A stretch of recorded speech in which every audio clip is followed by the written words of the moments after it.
What's good, Ken and Joe Squad? When I go to sleep, I got that pistol side of me. I don't trust nobody but my nigga side of me. Man, I swear I just went broke, so think I'm doing robbery. Ain't say he calling for the smoke, you know my brother's right. I'm Ken. This is Blue Do-Rag Joe, you heard me? And today we reacted to Marquise Goodwin, his incredible journey story. Let's get into it. Hold on. Before we start, this journey is good. That's all I'm going to say. Yeah, you've been telling me to watch it, so I'm finna watch it. Let's get into it. To run. The act of going quickly by moving the legs at a pace faster than a walk. We run for different reasons. For sport. For peace of mind. For survival. Marquise Goodwin has been running his whole life. It's taken him to the Olympics. To the Can't forget the shake. Hold up. Yeah, we got it, bro. Alright, let's fourth fastest 40 time at the Combine since 2003. That boy fast. Running is a metaphor often used in stories, with the main character running to, or in many cases, running away from something. For Goodwin, it's not what he's running to, or what he's running from. The very fact that he's still running at all. That's the story here.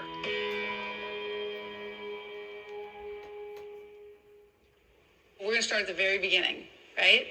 So what was it like growing up? What was your childhood like? Childhood for me, kind of hard to put into words. I had to grow up really fast.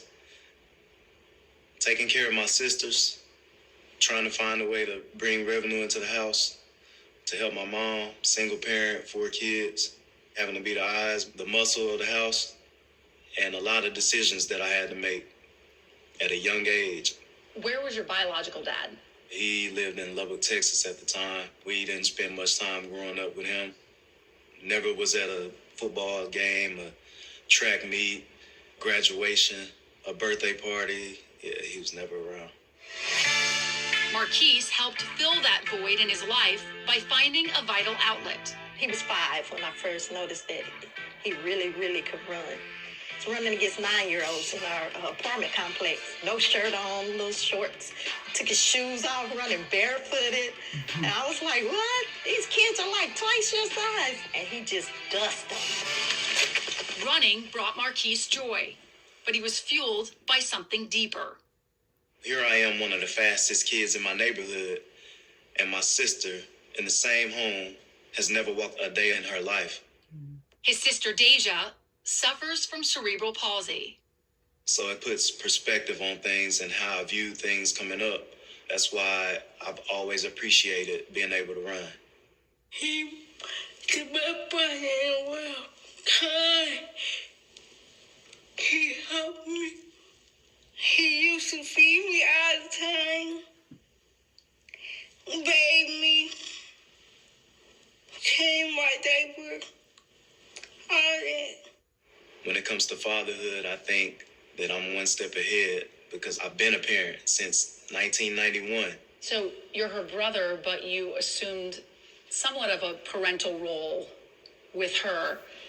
I have and still do take care of her financially, physically. Anything you can think of that you have to do for somebody that can't do for themselves, I do that for my sister. And not because I have to or I feel obligated to, but more so because she can't do it for herself. And if I were in the same position, I know she would do that for me. While I would do Marquise the was same. raising his sister, he was also raising hell on the football field and track, earning a scholarship to the University of Texas. It was here where his running led to something unexpected. Your wife. Let's talk about Morgan. When did you guys meet? We met the second semester of her freshman year, the winter of 2012. Okay, so love at first sight? Not quite.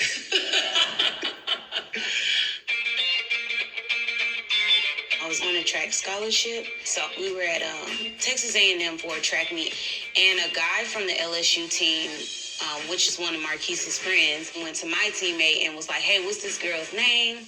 So she ended up calling Marquise and was like, oh, that's Morgan. He's like, tell her to hit me up. So he asked me out. We stopped by his house first. and his mom was there. And I'm like, I know this fool did not just bring me to meet his mom, and we not even dating. We like, you know, we like each other at this point, but it's like, wait a minute.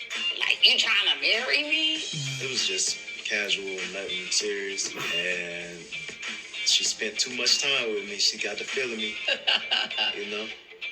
His attitude, his mindset, he was always a go-getter. You couldn't tell him nothing. That was very attractive to me. He was like outgoing, funny, he was a jokester. I loved everything about him. And that's what made me fall in love with him. Morgan also fell for something else about Marquise, his relationship with Deja. They have a really strong relationship. She has her own personality. It's crazy. Just the other day, she's like, tell Pookie to come in here and give me a kiss. I'm like, girl, don't be taking my kiss from my man. And she like busts out laughing. I tell her he was mine before he was hers. Marquise and Morgan's love blossomed, and after a trip to London, where he competed in the 30th Olympiad, Marquise raced to the inevitable next step. For Richard? For Richard? For poor? For poor. For Richard? For poor. If you lose your job, I got you, baby. Yeah, okay, in sickness. And in health. You get married in 2016. How important was it for the two of you to start a family? Very important for us to start a family. Morgan has been pregnant 2 times. First pregnancy is kind of a bittersweet moment.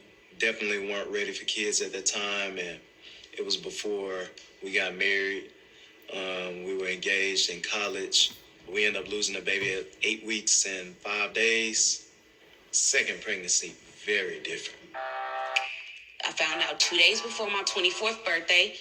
Every day went by so slow. 8 weeks hit. I'm nervous wreck. I get my first ultrasound. Baby's heartbeat there.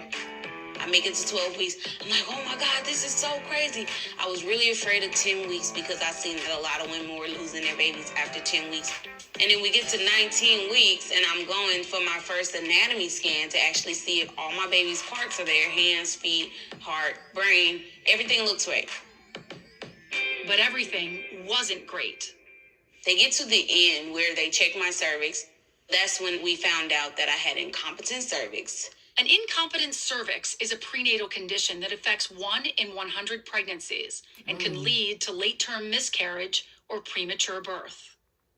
At that point, they were like, you only have 0.8 centimeters of a cervix left. Like, there's a 50-50 chance you can go on with this pregnancy or you're going to lose it. So at this point, I'm like, I'm blessed. The Lord's got my back. Like, nothing's going to go wrong. Everything's going to be all right. Marquise and Morgan stayed positive and focused on parenthood. That positive energy found its way into Marquise's play with the 49ers, resulting in a breakout season. Goodwin makes a great catch. Marquise Goodwin got the party started. What attracted us to him was his speed. But we thought he could do more. He was just waiting for another chance or an opportunity to get other routes. He went from a speed receiver to an all-around receiver. When guys started going down, we really leaned on Marquise. And when we leaned on him, that's when he shined. Marquise Goodwin with a spectacular catch. November 11th. Getting ready to go to the hotel. Same routine that we do every week. Home game. And my wife told me, hey, when you come to the bathroom with me, I feel like I don't feel good about it. Like something bad is going to happen. I could see the panic in her face. I looked and basically I could see the sac from the baby protruding out of my wife. And she's like, I can't move. I don't know what to do. Call the ambulance right now. We get to the hospital. That's when they're like, your sac is literally out of your cervix and out into this air. You're going to catch an infection. We have to deliver the baby. The baby was alive all the way up until I had to deliver. Because once the baby was gone from me and detached from me, the baby was not going to be alive because they had to stop the pregnancy. The baby just came out with a little push. Wow. I did not expect it to be a full baby, like a baby that I could hold in my hands. Like, I think for me, the hardest part was just seeing the pain that she felt from having to deal with something like that. We were fortunate enough for the hospital to actually allow us to keep our baby as long as we wanted to. So I kept our baby overnight. Well, basically that morning. They took him back to get him dressed and then brought him back. We have a convo, and I'm like, I'm staying here. Like, I'm not playing in the game. Because I felt like I needed to be there with her. I didn't want to be like my dad. I needed to be there for my wife at that point in time. Facts. And so when she told me to go to the game, it was like, you want me to go to the game? She's like, yeah, you need to go. It was important for me because his son would be able to watch him play. And I'm like, me and your son, we're watching you. You gotta go out there. He didn't want to. He kept calling me like, babe, I don't know if I could do this.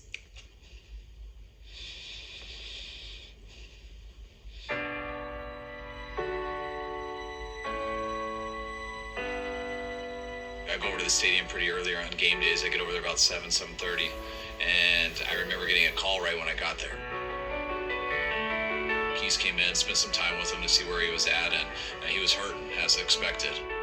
I told him how much we'd like him out there, but I told him how much we will all totally understand if he's not. And then it was about an hour before kickoff, he let us know he was going. 3rd and 8 for the 17. Beathard back to throw. Wide open for the speedster, Goodwin. And Goodwin is gone. A 49er touchdown. Marquise ran a perfect route. I remember it was just running down the sideline. Trent Taylor was right behind me, and we just kind of looked at each other like, oh my goodness, you know, like, I cannot believe this just happened. And it was special. It was something I'll never forget. First thing I thought was we're going to get a delay of game, and I'm okay with it, because I knew when he got that touchdown how much it was going to mean to him, and I knew the whole team knew also. There's so much pressure in an NFL game anyways, and to catch that deep of a ball and beat that type of corner with all that stuff that's in his mind, I would have understood if he dropped it. That was my first touchdown of the whole year in the regular season. Man, that's crazy. We hadn't won a game up to that point. The team won for the first time. I said, that was God right there. Family, guys. And our guy here experienced the pain here in the last 24 hours. But he came out and balled out for us. We appreciate that. We love you, man. Love you, man.